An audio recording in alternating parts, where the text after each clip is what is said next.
Hello बच्चों, let's read the question and the question से true false type question.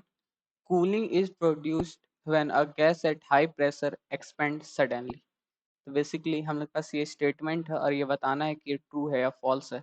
देखिए तो हम लोग से क्या कह रहा है कि cooling is produced when a gas at higher pressure expand suddenly, मतलब कि एक गैस अगर हायर टेम्परेचर पे अगर वो सडनली एक्सपेंड हो जाए तो कूलिंग होगा।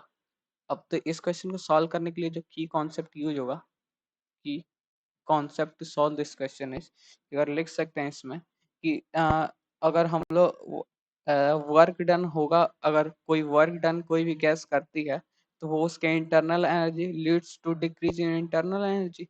अब अगर इंटरनल एनर्जी कम हो गई तो उससे टेम्परेचर भी कम हो जाएगा। तो इससे लिख सकते हैं कि to expand to expand in high pressure, to expand in high pressure pressure gas does a work. ठीक, ये पहला पॉइंट हो गया।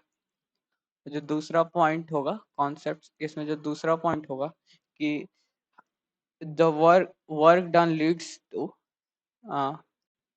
Work done leads to decrease in internal energy, decrease decrease in internal energy,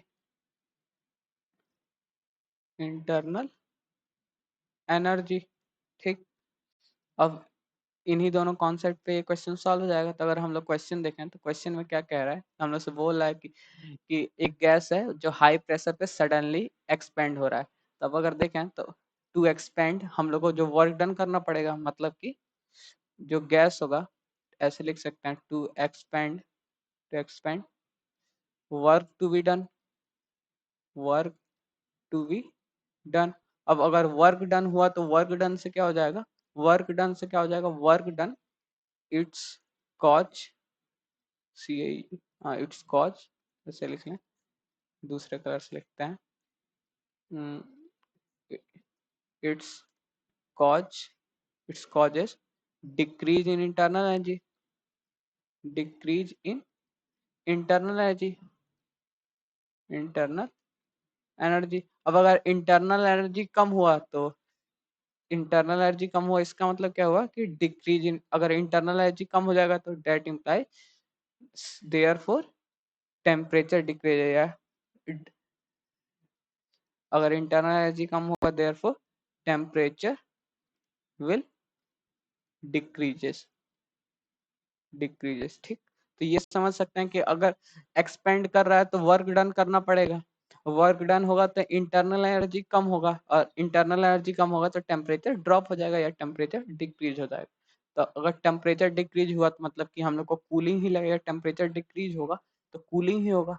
सो अगर देखें cooling is produced when a gas at high pressure expand suddenly, तो ये तो स्टेटमेंट ट्रू हो गया क्योंकि टेम्परेचर डिक्रीज कर रहा है तो कूल हो रहा है।